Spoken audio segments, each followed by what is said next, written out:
नमस्कार.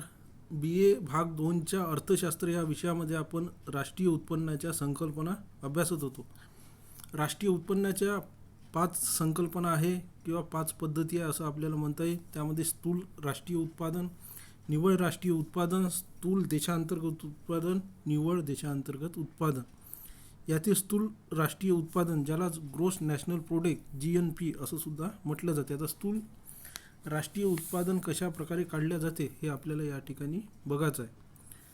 आता स्थूल राष्ट्रीय उत्पादन म्हणजे जेव्हा एखाद्या अर्थव्यवस्थेत तयार झालेल्या सर्व वस्तू व सेवांचे मूल्य देशातील नागरिकांनी परदेशात प्राप्त केलेले उत्पन्न, तसेच निर्यातीतून मिळवलेले उत्पन्न, तसेच परदेशीय व्यक्तींनी भारतात येऊन कमावलेले उत्पन्न, तसेच आयातीत केल्यासाठी केलेला खर्च वजा केला असता आपल्याला कशाचा आकडा मिळतो? राष्ट्रीय उत्पन्नाचा. तर 2 गोष्टी या ठिकाणी लक्षात घ्यायच्या आहे की पहिलं, जे भारताचे नागरिक आहे ते परदेशात गेले आणि तिथून त्यांनी उत्पन्न कमावून आणलं, त्यांचं उत्पन्न, तसेच भारत आणि इतर देशाची वस्तूची निर्यात केली आणि त्या निर्यातीतून त्यांना भारताला जे उत्पन्न प्राप्त होते ते उत्पन्न, तसेच परदेशी व्यक्तींनी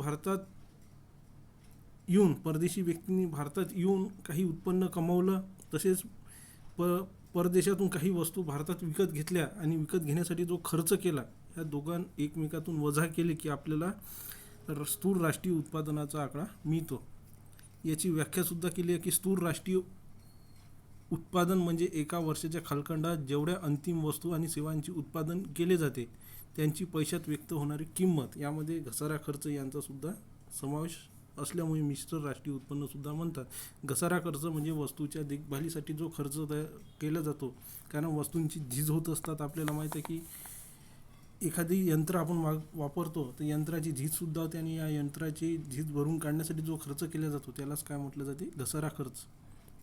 तर अशा प्रकारे निर्यात मूल्यातून आयात मूल्य वजा केले तर आपल्याला स्थूल राष्ट्रीय उत्पादन मिळते. स्थूल राष्ट्रीय उत्पादनातून आपण निर्यात मूल्य आणि आयात मूल्य वजा केले की आपल्याला स्थूल राष्ट्रीय उत्पादन काय होते? मिळते. खाली सूत्रसुद्धा दिलेलं आहे. GNP म्हणजे स्थूल राष्ट्रीय उत्पादन.